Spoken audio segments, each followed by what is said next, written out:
কাজীকে 75। এই বন্ধ হয়ে যাওয়া কলকারখানা, বন্ধ হয়ে যাওয়া সরকারি প্রতিষ্ঠানগুলো আবারও চালু করবার উদ্যোগ গ্রহণ। আজকে একদিকে আমরা শ্রমিকদের ন্যায্য মজুরির কথা বলছি, কিন্তু যেটি সবচেয়ে সত্য কথা সেটা হচ্ছে শ্রমিকদের কাজেরই তো বর্তমানে সংকট। কতজনের কাজ রয়েছে, সরকারি পাটকলগুলো বন্ধ হয়ে গেছে, সরকারি প্রতিষ্ঠানগুলো ধুঁকছে।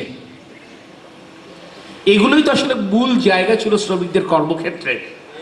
আজকে বেসরকারি খাতে যে শ্রমিকেরা কাজ করছেন সেটি একটা বড় খাত তৈরি হয়েছে, কিন্তু দেশ স্বাধীনের পর মূল খাত ছিল সরকারি প্রতিষ্ঠানগুলো।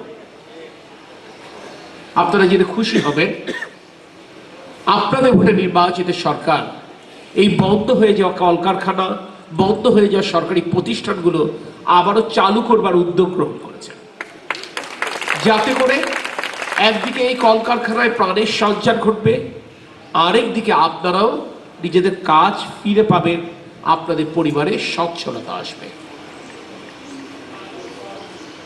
সরকার এটি জানে, সরকার এটি বোঝে যে আপনাদের এই মজুরি দিয়ে আপনাদের প্রয়োজন মেটে না সরকার সংসারের, যে কারণে প্রতিটি সরকারি কিছুটা সামাজিক কাজ করে সরকারের তরফ থেকে।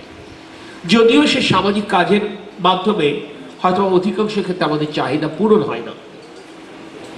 তাই জিয়াউর রহমানের সন্তান, যেই জিয়াউর রহমান রাষ্ট্রপতি থাকাকালীন বলতেন তিনি নিজেকে শ্রমিক পরিচয় দিয়ে গর্ববোধ করতেন, সেই জিয়াউর রহমানের সন্তান তারেক রহমান নির্বাচনের পূর্বে অঙ্গীকার করেছিলেন যে তিনি যদি জনগণের ভোটে রাষ্ট্র পরিচালনার দায়িত্ব পান তাহলে সমাজে বিভিন্ন শ্রেণী পেশার মানুষের এই চাহিদাগুলো পূরণের চেষ্টা করবেন। যারা তারেক রহমান, জিয়াউর রহমান এবং দেশের নেত্রী বেগম খালেদা জিয়ার সন্তান, তিনি কর্মপরিকল্পনা নিয়েছেন এই প্রতিটি ক্ষেত্রে আপনাদের কষ্ট লাঘব হবে।